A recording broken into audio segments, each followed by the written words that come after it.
Salut à toutes et à tous et bienvenue sur la chaîne Malo Cycling pour une nouvelle vidéo et je vous retrouve aujourd'hui pour vous donner les tops et les flops de cette saison 2019. Bien sûr, je vais peut-être un peu plus parler des Français durant cette vidéo que les coureurs des autres nations, mais c'est normal puisque nous sommes Français et que nous avons vibré tout au long de l'année derrière nos coureurs français. Durant cette vidéo, je vais vous énoncer 5 tops et 5 flops et je vais commencer tout de suite par les flops de cette saison. Le premier flop de cette saison, c'est le sprinter de la Cofidis, Nasser Bouhanni, qui n'a absolument rien gagné cette année, qui n'a fait aucun grand tour. Ça a vraiment été une grosse déception du côté de la Cofidis et il part d'ailleurs durant le mercato en direction de l'équipe Arkea Samsic. Le deuxième flop de cette saison, c'est le champion du monde 2018. Il avait le maillot arc-en-ciel sur les épaules. On sait que c'est un maillot qui porte un peu malheur. Malheureusement, les coureurs ne font pas forcément de grandes saisons après avoir gagné le championnat du monde. Et lui a fait partie de ces coureurs puisqu'il n'a gagné aucune classique, aucune grande course durant cette saison 2019. Donc c'est un réel flop. Le troisième flop, c'est notre Français Romain Bardet qui avait pour objectif le Tour de France 2019, un Tour de France taillé pour grimpeurs, mais malheureusement, il n'a pas su faire le Tour de France qu'il attendait. Une nouvelle saison sans au niveau des grands tours pour Romain Bardet. Le Tour de France a été son seul grand tour 2019.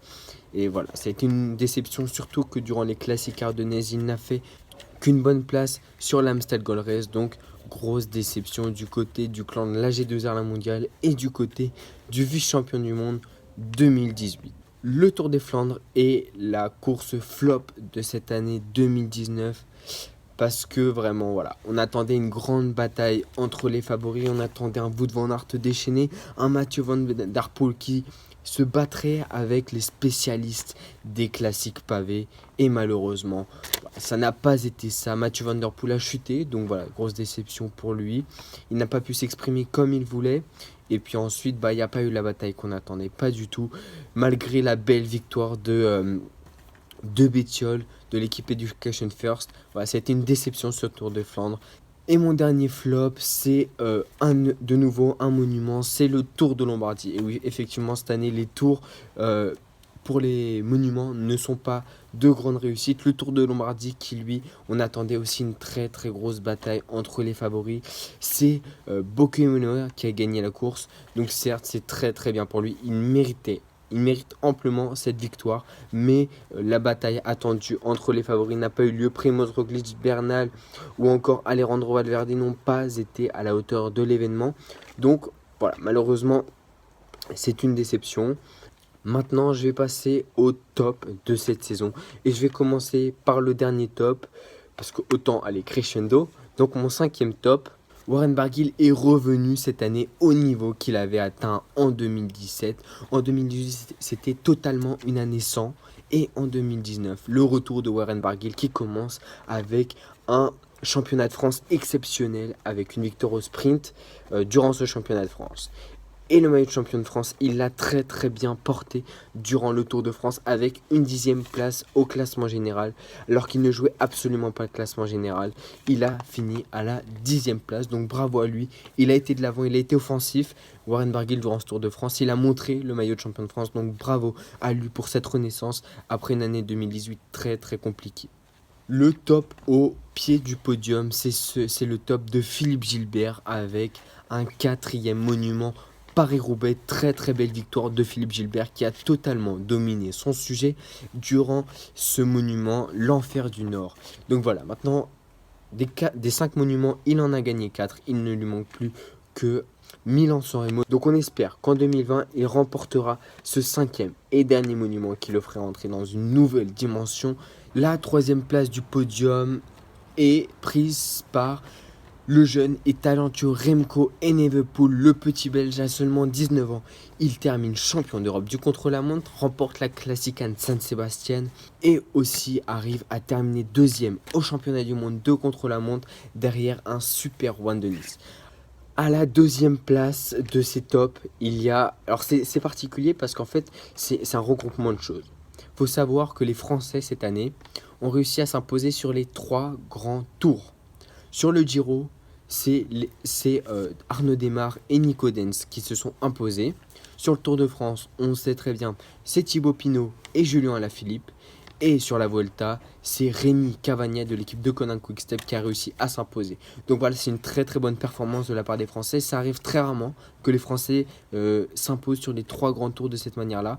On peut même ajouter que l'équipe AG2R La Mondiale a ramené chez elle le maillot à poids sur le Tour de France et le maillot à poids sur la Vuelta. Et puis voilà, et puis que Arnaud Démare a aussi porté pendant plusieurs jours le maillot cyclamen durant le Giro, donc le maillot du meilleur sprinter.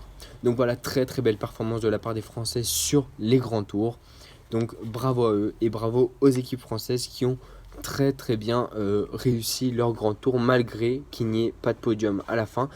Ils ont réussi à gagner des étapes, c'est ce qu'on leur demande. Et voilà, on attendait sur le Giro pas d'équipe au très très haut niveau. On peut même aussi dire que Nico Denz a gardé pendant plusieurs jours le maillot blanc de meilleur jeune. Donc voilà, très très bonne performance de la part d'AG2R Mondial ou encore de la Groupama FDJ pour les grands tours. Et aux autres Français, surtout Rémi Cavagna qui vient de l'équipe belge de Koenig Quick-Step. Et bien sûr, on l'attend tous et j'imagine que vous l'avez deviné, le top 1 de cette année 2019. On ne peut pas passer à côté. C'est bien sûr la saison stratosphérique de Julien Alaphilippe avec ses 14 jours en maillot jaune sur le Tour de France. Il nous a fait rêver, Julien Alaphilippe, du mois de janvier en Argentine jusqu'au mois de juillet avec un petit peu aussi au mois de septembre pour le championnat du monde. On croyait en lui et donc bravo à lui. Avec 12 victoires cette année, c'est le coureur français le plus prolifique. Il a réussi à dominer le cyclisme mondial durant 6 mois exceptionnels. Malheureusement, il finit à la 2e place du classement final UCI World Tour. Mais bon, c'est bravo à lui. Surtout pendant le Tour de France, il a réussi à nous faire rêver. On a cru qu'il allait gagner le Tour de France quand Thibaut Pinot a dû abandonner. Malheureusement, ça ne s'est pas passé comme ça. Voilà, ça a été très difficile, mais il a montré le maillot, il a prouvé, il a au cyclisme français qu'il fallait l'attendre dans les prochaines années, aux étrangers aussi, que maintenant il était capable de garder un maillot de leader de classement général pendant plusieurs jours, et surtout, il nous a redonné envie de suivre le cyclisme parce que c'est quelqu'un qui a du panache, qui a de l'envie, qui est juste là pour s'amuser. Il n'est pas là à tout calculer. Julien, il court à l'instinct, un peu comme Thibaut Pinot. Et donc bravo à Julien Alaphilippe pour ses 14 jours en maillot jaune et aussi pour ses autres victoires. On se souvient de la Flèche Wallonne, de l'Estrade Bianche, de son premier monument aussi avec Milan-San Remo au tout début de l'année, au mois de mars. D'ailleurs, je vous mets tout de suite la vidéo ici, la vidéo analyse que je vous invite à aller voir si vous n'avez pas vu cette vidéo. Voilà, donc Julien Alaphilippe nous a fait rêver, j'ai beaucoup parlé de lui dans mes vidéos et j'espère qu'en 2020, on le retrouvera sur des classiques qu'il ne connaît pas. Il a dit qu'il voulait tester le Tour des Flandres justement pour voir ce que ça donnait parce qu'il est passé sur des pavés l'année dernière au Tour de France 2018, au Tour de France 2019 aussi, l'Uve-Gramont, etc. Donc voilà, super saison de sa part.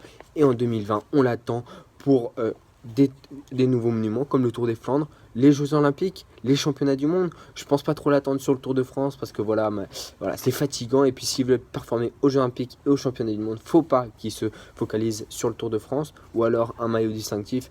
Et bien sûr, bravo aussi à tous les autres Français qui nous ont fait rêver durant cette saison 2019. Et je vais terminer par un flop dont on ne veut pas parler. C'est malheureusement le décès de Björn Lambrecht sur le Tour de Pologne. Voilà, c'est vraiment dommage de perdre encore un cycliste. On en avait perdu en 2018 sur Paris-Roubaix et cette année encore un cycliste de décédé. Mais en plus, voilà, c'était vraiment un prometteur, ce jeune Belge Lambrecht. Et voilà, encore une fois, c'est dommage de perdre des cyclistes de cette manière-là. Voilà, j'espère que cette vidéo vous a plu. Je vous invite à vous abonner à ma chaîne YouTube en activant toujours la petite cloche des notifications, à aimer la vidéo et à me dire en commentaire vos flops et vos tops de cette saison 2019. Moi, je vous retrouve la semaine prochaine pour une nouvelle vidéo où j'analyserai ma saison. Donc voilà, j'espère que cette vidéo vous a plu et donc à la semaine prochaine. Et puis d'ici là, portez-vous bien. Ciao!